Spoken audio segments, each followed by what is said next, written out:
Okay, so I'm just going to talk to you this morning then about some of my practical experiences at the London Games. My role was different to Wayne's. I was the sports psych who was actually in the holding camp for the athletes before they actually transitioned into the village. We had a kind of a unique setup in London in that when you transition, because the actual holding camp was only 1 hour from the village, so some athletes could actually go into the village for 1 or 2 days, maybe compete. They would actually come back out to us in the holding camp, and they might have another event, and they'd actually go back into the village again, because everything in the holding camp was a lot more low-key, a lot more relaxed, and they had full facilities available to actually train. So the holding camp was based in the Strawberry Hill University. It's St Mary's University, and we had all of the facilities based there. Just some of the images here. So this was the top right corner here. This is me kind of pulling a face. So we have the two. I was part of the sports science and medical team. You've the head, the big tall guy in the middle was kind of in the holding camp, our kind of chef de mission. He was the head sports scientist. You have two physiologists then, and we also have the medic and the doctor. So we had full sports psych and sports science and medical services in the holding camp as well. Also we had physiotherapists and we had masseuses that aren't in the picture there. This is, I don't know if you know who this is. This is Katie Taylor. She won gold. She was our only gold medal at the London Games. She is 5 times world champion, 6 times European champion, 5 times world champion, and now Olympic champion in the 60 kg boxing. So she is, and she was our flag bearer at the actual games as well. She had the weight of the nation upon her. She is a superstar in Ireland. Everybody was waiting for Katie to win, and on the day, and on through her fights, she did the business. And this is me just meeting a politician who came to our camp, and he is our kind of president or prime minister. Okay, so I'm just going to go through what my role was, preparing for the games, some specific Olympic issues, lessons that I learned, and preparing for Rio and onwards, and give you some final thoughts then. I suppose really everything, and I really like this quote from McCann then, at the Olympics, everything is a performance issue. And if something really is not sorted before you get to the Olympic Games, when you actually get to the Olympic Games, it magnifies. So what we find sometimes that we are sometimes troubleshooting, or that we are firefighting when we are at the games, when really we should be really focused on performance issues. So really what I advise you as a group, if there are any particular issues, if they are not dealt with before you actually get to the Olympic Games, they need to be addressed before you get there, because they would tend to actually blow up. So no matter what it is, if it impacts the athlete, the team, the coach, whether it's about uniform, whether it's about accreditation, whether it's about tickets for family members, the really practical and simple things, if they're not organised and taken care of before you get to the games, when you get to the games, they will magnify. Okay, so I'm just going to give you an overview of what my role was as the actual holding camp sports psych then. So I was part of the sports science and medical team. In our actual training camp, we had most athletes, okay, not all athletes. Some went to different camps, but some, say for sailing, they couldn't come to us because there's no water where we were, okay? So they had to be based in different places in the UK, depending where we were. So we had, at our camp, we had all track and field athletes, we had pentathlon, we had triathlon, we had cycling, we had badminton, we had shooting, but we also had a lot of support staff or coaches or personal physiotherapists or masseuses, mechanics for the bikes. All of those support staff that actually helped the actual athletes were able to come and stay in the holding camp, because accreditation in the actual village is very, very tight. Not everybody gets to go to the village. So within this holding camp, we allowed everybody to actually come and stay in the holding camp if they needed to have meetings with the actual athletes then. So it was about 1 hour away from the actual village. But in the actual holding camp, we all wore Team Ireland gear. We all wore accreditation that you had to show to actually get around to the actual camp. So while you're in the dormitories, or when you actually went to a training venue, you had to show your accreditation and show your identification. So the whole idea as well behind the training camp was to replicate exactly what it would be like in the village. So what we call it sometimes was the actual dress rehearsal for the village. We had a buffet style cafeteria. We mixed. It was like a multi-sport camp, exactly the same way as it is in the village. Not everybody was separate. We had to share rooms. So exactly like a mimicking village life. What my job was, it was a really hands-on role. So when I got there for a few days before the athletes came to the actual camp, I was packing bags, I was sorting out uniforms, I was getting water bottles, not sports psych stuff. That's okay. Totally check your ego at the door, get stuck in whatever jobs that need to get done, help with the administration. I did all of those types of jobs when I was there. What we actually did was we actually had access to cars as well. So we had our own transport. So what I would do would actually go with some administrator as well, and we would actually go and they would bring me, if there was an issue, or we might get a call, if somebody is kind of anxious before they actually get to the village, bring Ciara in the car with them, just to have casual interactions. So the car was a great opportunity to actually chat, see how people were, in a very casual and relaxed manner. What I would also do, even though they're athletes, some of them don't like to walk, okay? So I used to be amused. So the endurance athletes, the marathon runners, they will run to the park. The sprinters, I need a lift, Ciara. So I'd bring them in the car, I'd watch them training, get water, get ice, whatever it is, and just sit there and be with them. Just being present is very, very important. Not interrupting, not interfering, not forcing, let's have a chat, okay? Just being there allows for casual interactions and chats to actually happen. The car, the lifts, just going to watch different training sessions was a great way. I knew some of the athletes, but I didn't know all of the athletes. Some of them were complete strangers to me. So what we'd have was, I actually ended up having, we didn't work an appointment-based system. It was all very casual. Within the centre where we actually stayed, we had lots of like coffee places set up all the time. So the athletes, they would train maybe in the morning, they'd come back, they'd have their lunch, they'd have coffee, they would sit around in different places, and that's when their downtime was my busy time. So when they were relaxed, I was up, I was chatting every day, every lunch, every dinner. I purposely sat with different tables all the time. And some days it's tough, like it's 3 weeks of this non-stop. Maybe I just want to sit and talk to the people I know, the people I connect with. But you get up, you talk, you interact, you ask questions, how's everybody? Just really, really simple, relaxed, casual things. After that, then after a couple of days, you might have a coach come to me, would you mind if you talk to my athlete? Or my athlete wants to talk to you, or can I talk to you for a few minutes, Ciara? That's fine. Yeah, great. Let's get a cup of coffee at 12 o'clock. Sit down, have a chat. So very, very relaxed, very casual interactions. And a range of issues would arise. I'll go over those in a minute. So what I would describe the role was low visibility, but high impact. So trying to make the most of those few minutes that you actually have. But those few minutes can be in a car, in a lift, on a stairs, on an elevator. It's very, very quick. So you have to be very, very ready, or maybe have kind of some ideas in your head if something happens. So you have some maybe plans or preparations made for those types of interactions then. What we also helped to organise, we were very, very, again, when I spoke about yesterday, the unique nature of a small team. When we went to the university and where we actually stayed, we had Irish flags, we had posters, you know, the little pins that you'd have. We had the staff members, they were cheering for Ireland, everybody got a pin. We made this mini Ireland. We were very, very clear about what we wanted to look like, just the atmosphere, that it was, this is where we live. Ireland lives here for these 3 weeks. So we involved everybody, and we had great fun with the staff members as well in the actual environment. They would support and chat and got into the whole spirit of the thing as well. So the team atmosphere, but all that was planned, that was organised. All these posters, that all had to be planned and prepared, and even like your signs, your Olympic train, those types of we'd have them actually displayed in the accommodation there. Other small little simple things is we also had like a screen. We had TV. We had Irish TV piped in so the athletes could watch Irish channels or different games. Or what was very strange and bizarre was sitting with athletes, watching other athletes in the opening ceremony.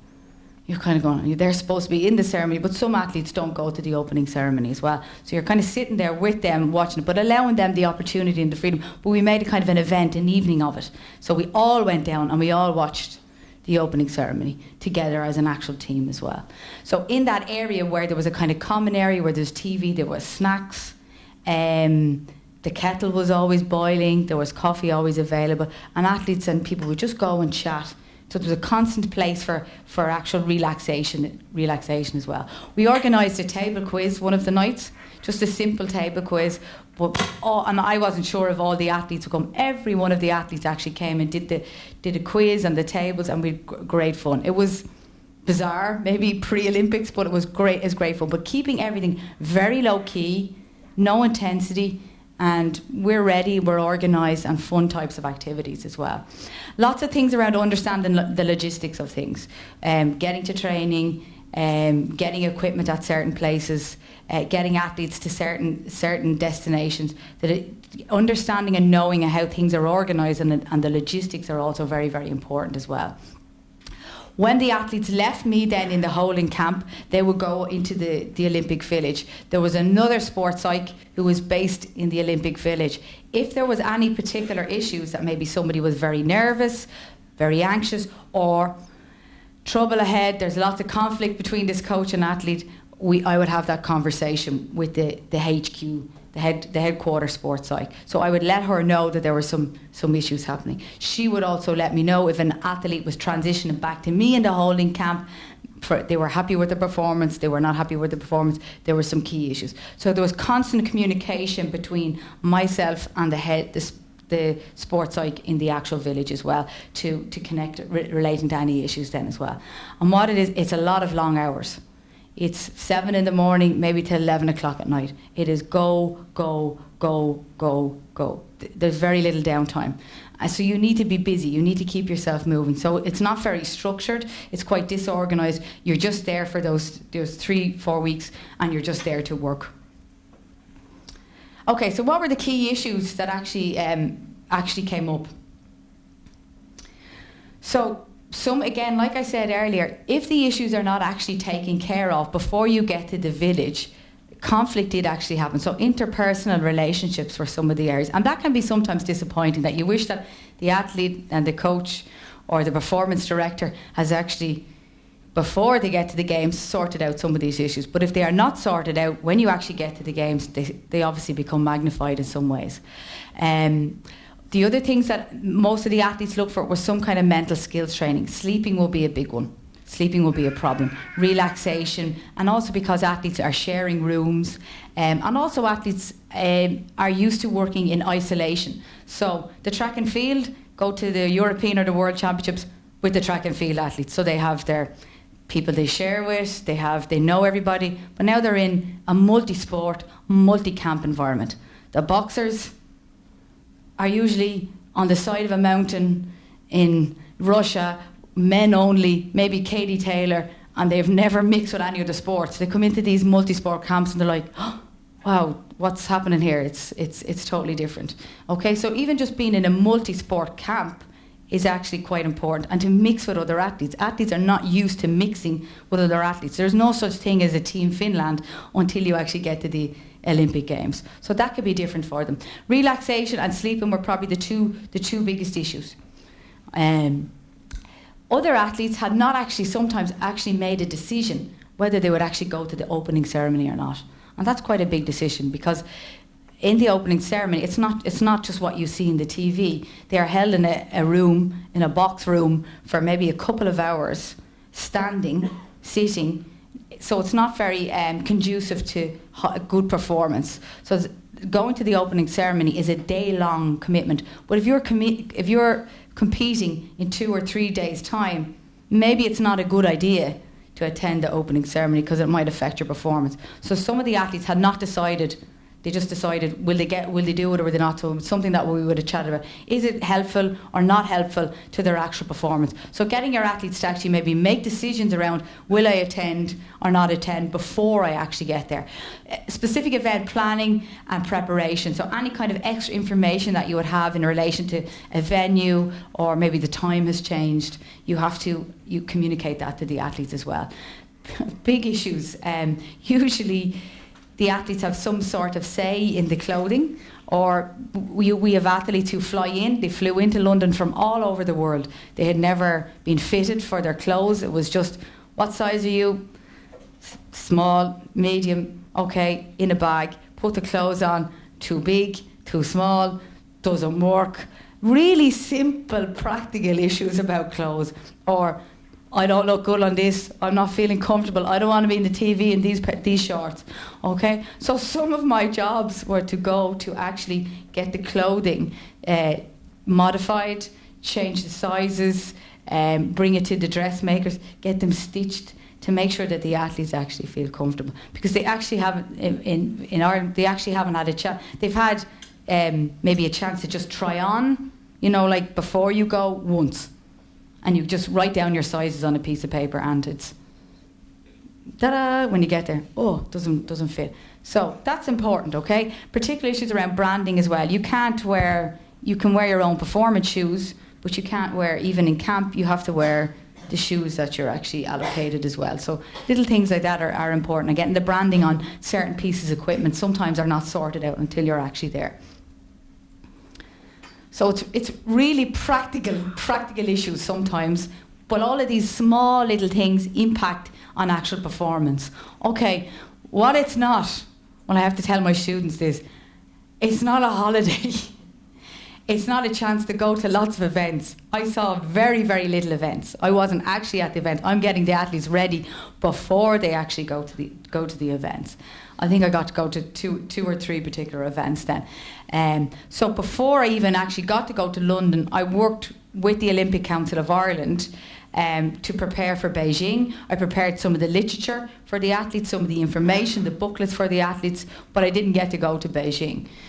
I helped prepare again to go to London, but I got to go to London. Now we're in the cycle and I'm helping to prepare for Rio. They are still making decisions about whether, because London was very easy access for Ireland, so they could bring people over, bring people back. Rio is a different story, and I'm going to show and explain our training camp as well. So obviously funding and money is an issue about bringing people such long distances.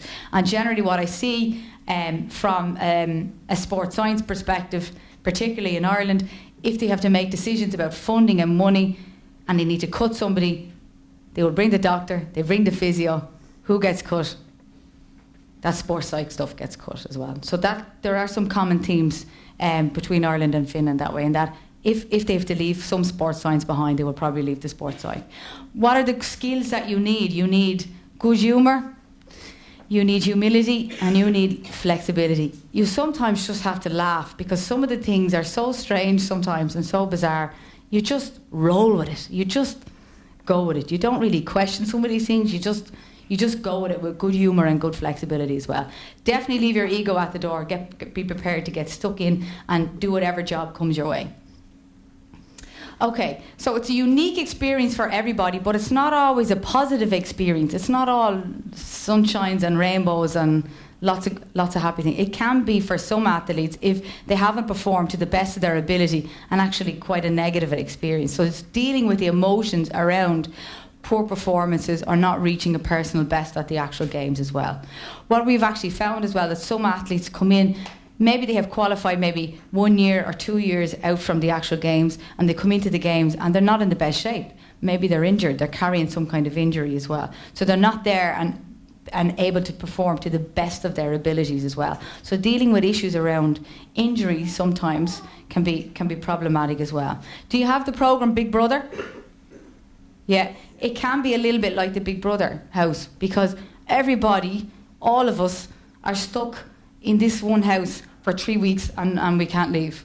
Okay, so people that's just life. You get on with some people, you connect with some people, you don't get on with some people, and sometimes there is conflict. So it just has that little bit of Big Brother type of feel to it as well. And in Rio and in London, it was safe. Like we operated in our holding camp.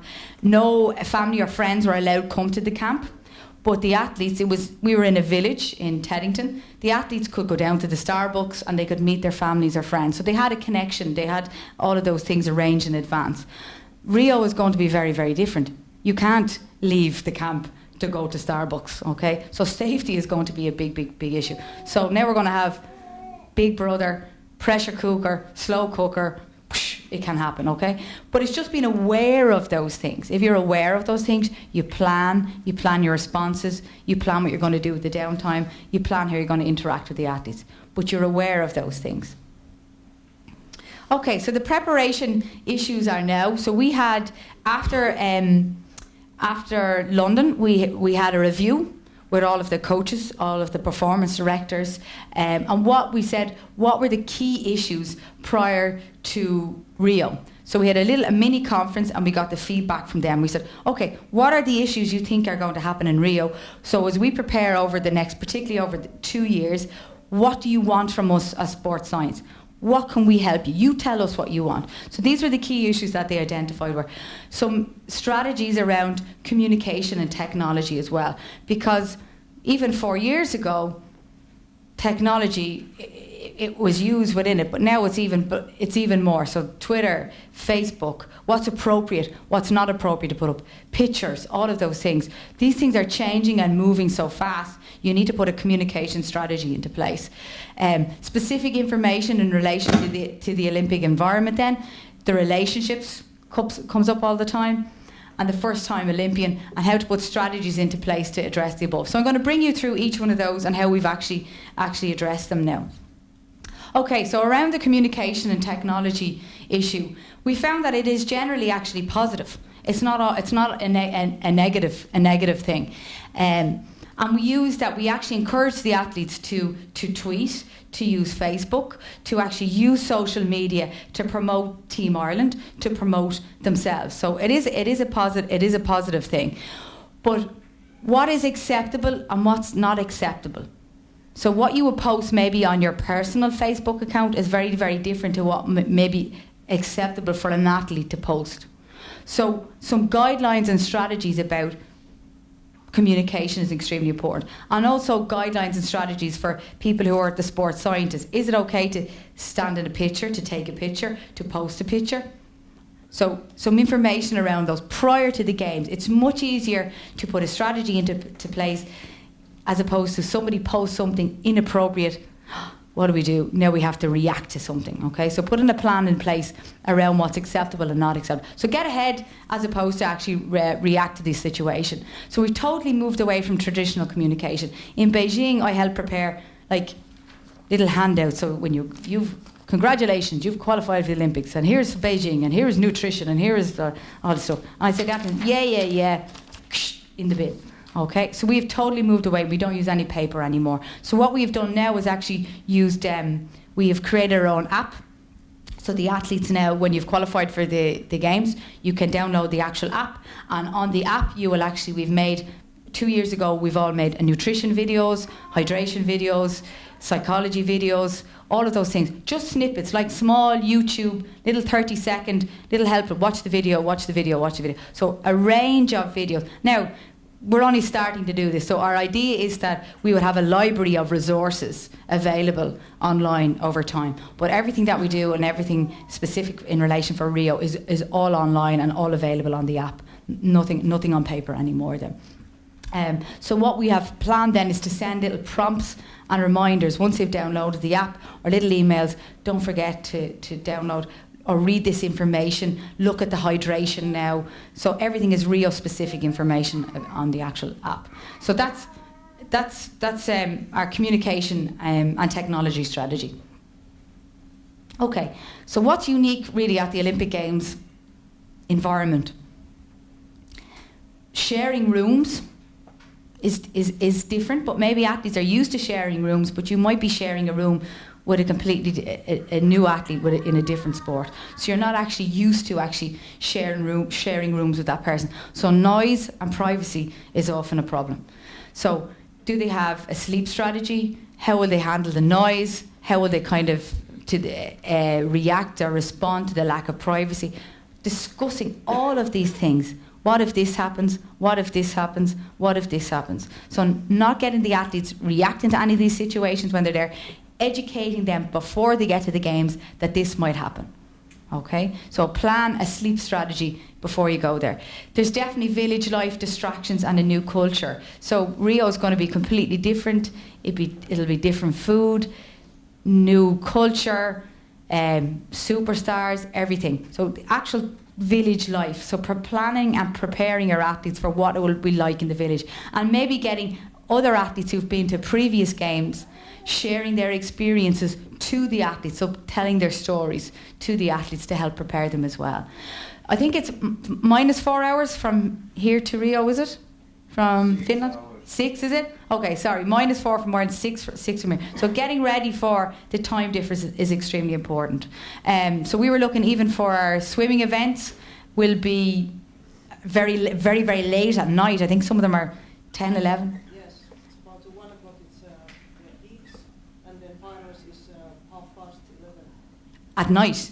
Yes, which is completely different for swimmers who are usually early morning people, okay? So our swimmers are coming to our holding camp prior to transitioning into the village in Rio, specifically just to switch their training times, because you're going to train much later in the day to prepare for heat, to prepare for a final as well. So putting a plan and strategy into place around time is extremely important then as well. There's an awful lot of downtime. There's an awful lot of time in between training sessions. So what is the downtime plan for the athlete? In their rooms, do they have a communication strategy? Do they have movies with them? You know, they're not going to be out, they can't be sunning themselves, they can't walk down the town, they can't go to Starbucks, they can't do this stuff. So what are they going to do with all this time that they have between events? Again, a plan needs to be put into place for the actual athletes. So this empty space needs to be filled then.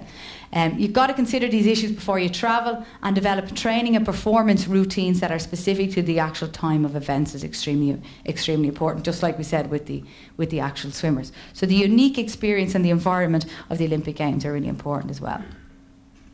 Okay, so being present is sometimes just enough.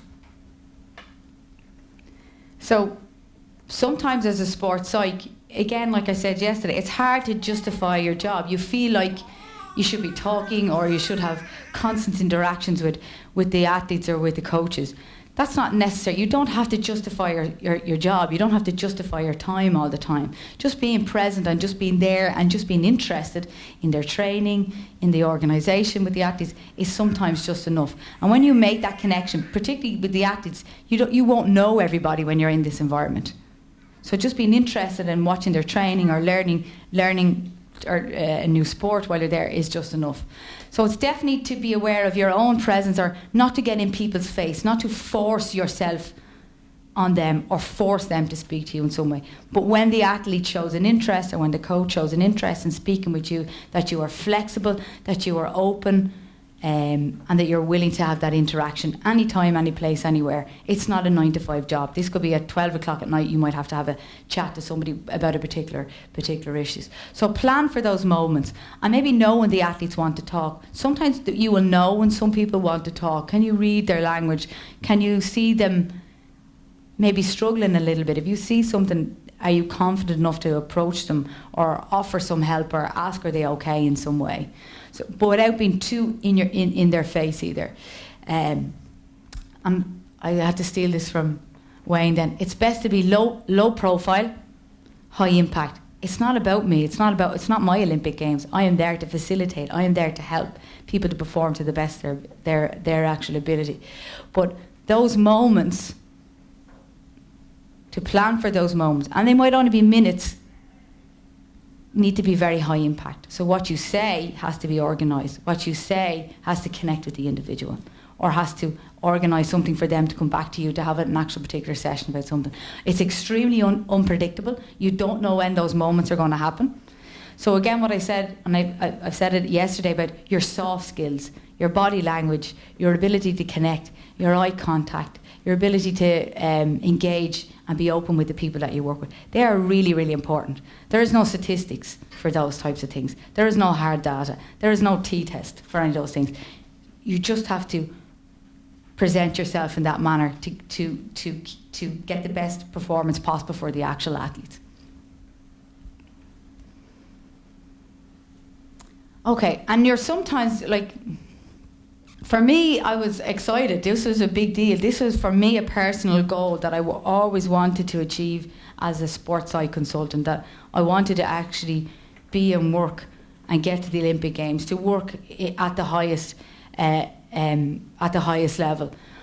But to manage and balance that with my emotions of being too eager. Woohoo, I'm here to help. Let's go, let's go, let's go. So you have to balance that as well, okay? Maybe when I've gone to a few Olympics over time, the eagerness of the dips a little bit, but it isn't a one size fits all. I thought Wayne explained that really. Some people are very, very relaxed naturally, and they need to be maybe charged up a little bit. Some people are kind of anxious and high naturally, and they need to be relaxed.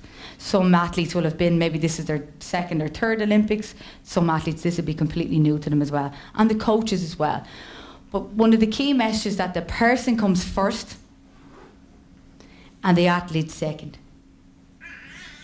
The person first and the athlete second. Look after the human first and the athlete second. If you can connect on a human level, the athlete will kick in and begin to work. But that's probably from my philosophy. It's person first and athlete second. So making decisions or choices that are based on what's best for that person, not necessarily what's best for them as an athlete or as a performer.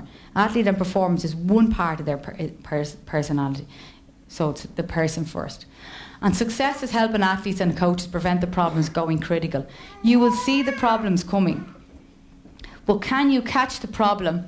If you were to say a problem's on a scale of 0 to 10, can I catch the problem maybe when it's around a 1, 2, 3, as opposed to it's in a red zone and we're at a 8, 9, 10 situation?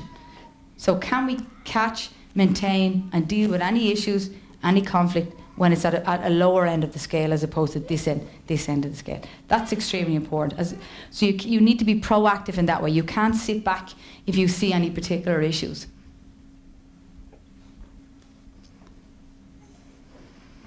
Okay, another big part is actually the relationships and the connections that the individuals will have. So they will have relationships and connections with the people that they are there with, and the coaches and the other athletes that they're used to. But other relationships, again, it's a multi-sport team.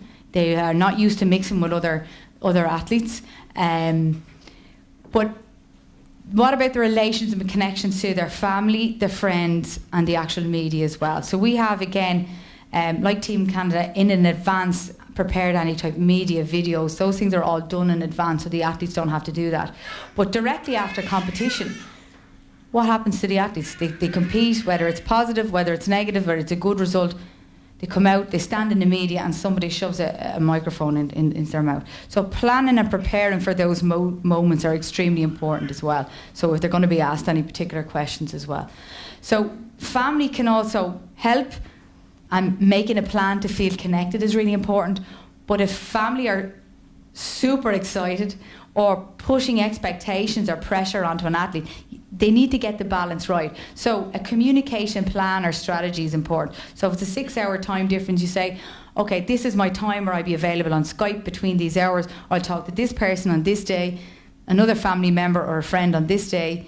You know, putting a plan actually around it, because communicating and talking can be emotionally draining, and it can be physically draining if you feel that the athlete has to connect and talk to everybody and let them know how everything is going. So putting a communication plan and actually telling the family and telling them, this is my plan, this is my idea, this is how I'm going to stay connected to you. Can you please respect my communication plan as well? Because it's constant communication. With Wi-Fi, it's constant. So we need to manage that in some ways for the athletes. So you want to get the balance between being distracted by outside issues and feeling maybe lonely or missing family and friends. They need to strike the balance right, but you need to talk about that with the athletes before they actually go there as well. So discuss the athletes, and then they communicate their needs with their family and friends, and agree that plan with the family and friends before they actually leave for leave for Rio. Okay, expect the unexpected, because at the games, absolutely, whatever, it's a mini village, it's whatever can happen will happen possibly at the games as well. And we expect our athletes to expect the unexpected. And we say, you need to plan for the unexpected as well. So develop this thing, what we call a flexible mindset. So be aware, respond to a particular situation, and then adjust. There isn't just one way to do things. So a little bit like a sat nav, yeah? Or Google Maps. They say, do you want to go down this road? Do you want to go this road? Do you want to go through this motorway? Do you want to avoid this road? There's a crash here. The more ways you have to do something, the more likely you'll actually get to your actual final destination. There isn't just one way to do something. So multiple ways to communicate to get what you actually need from your athletes or need from the coaches as well. We ask our athletes to do this all the time. We ask them to be aware. We ask them to respond in a sports situation and then to adjust. You don't just go out with one tactical plan, do you? You go out with plan A, plan B, plan C. If they change tactics, if they're offensive, if they're defensive, you do something different. So we need to be different and flexible in our approach when we work with our athletes as well. So being prepared, particularly in performance situations. So kind of planning maybe debriefs. If it's a good performance, maybe it's a good performance but they didn't win. Maybe it was a poor performance but they can turn that around, or another opportunity to go out again. So planning for those performance situations are extremely important. The outcomes can't always plan for, but an appropriate response can be. We can't predict whether you win or lose. It's sport. You can't predict. But I can plan how I'm going to respond to the particular situation with the actual athletes well. And definitely I have a plan, I can handle this attitude. So what Wayne was saying, control the controllables, but remind yourself that you can cope with the rest. And that's an attitude. That's okay. I can't control everything, but I can cope. I have a plan and I am ready as a sports psych as well. If you can package your information, if you can kind of, I suppose from a preparation perspective, from sports psych, is how do you package your information? What type of key issues do you think will actually arise when you're actually at the games? So researching and understanding all of those areas that you think will happen, and then package your information and revise that information before you actually go to the games. And I talked about reflecting on your day. You need to write down and you need to capture your actual highlights as well. Okay, so now that we're planning for Rio, everyone knows this, the famous statue. Okay, so our plan from Team Ireland perspective is that we have a holding camp as well. Okay, so we have Rio is here. Is that there? Okay, so Rio de Janeiro is here. Okay, and our holding camp is in this place called Uberlandia. It's a good name. Okay. Uberlandia. Uberlandia is an hour flight from Rio. So our plan is a little bit different this time, okay? So when the athletes come into the holding camp in Uberlandia, they will be with us for three weeks this time, okay? So to adjust to the weather, the time, and then train actually in Uberlandia. When they transition into the village, they won't be able to transition back. So it's not going to be like London that way. So the feedback from the athletes and the coaches about the holding camp in the university in London was extremely positive. So what we're trying to do is capture the culture, capture that feeling that we had in London, and create our own little mini Ireland in Uberlandia as well. Okay, so basically what we have, our accommodation is based in a hotel on top of a sports facility. Something similar to this type of facility, but it's a little bit more spread out. So we will have some drivers to actually transport the athletes and the coaches around. Just give you a look at some of the facilities, the track, sports hall, weights room, all of those things. They actually had one of the stadiums there that they had for the World Cup was there as well, for the Soccer World Cup. Okay, so our plan in Uberlandia then again is to create that again, like I said, that team culture, that small environment, but to get ready, to have the dress rehearsal, to everybody wear the tracksuits, to everybody wear the accreditation, the identification, to have all the sports science and medical support in them, and actually transition the athletes again into the actual village. What we'd hope, even from a sports psych perspective, what might happen this time is that the sports psych who is in the holding camp would actually transition into the village also. Okay, so that is the plan. So what we are trying to do from a sports psych perspective is to build on, as opposed to just deliver the same level of service all the time. Okay, just to bring it all together a little bit, something always goes wrong at the games. So what are the most likely things for Team Finland that might actually happen? You have to plan, you have to plan, you have to plan and prepare for those things then. And your attitude, that's life. I have a plan, I can handle this, and be very, very solution focused. What can I work on? How can I approach this? Find the solution. People will look to the sports psych to come up with the solution, as opposed to just present with the actual problem. And like I said, get the problem when it's a 1, 2, 3, because the problems will be there. Try not to let it get to a pressure cooker or the thermometer that Wayne described yesterday.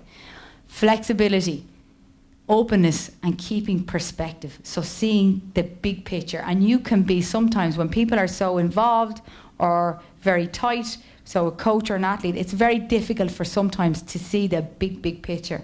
And the sports side can be that person who offers the objective, that bird's eye view of the actual situation. And that can be just helpful. Maybe I don't understand the sport, maybe I never worked in it, but I understand people and I understand connections and I understand human relationships as well. So seeing the big picture more clearly is extremely important. So really, I suppose, then, just to end with some of our performance success. So that's Katie then, she won her gold. This is John Joe, Michael Conlon, and this is Paddy Barnes, and these are all our medalists. We also had one other medalist then from show jumping as well. So our boxers, gold, 2 silvers and a bronze. Okay, thanks a million for your time and attention, and any questions?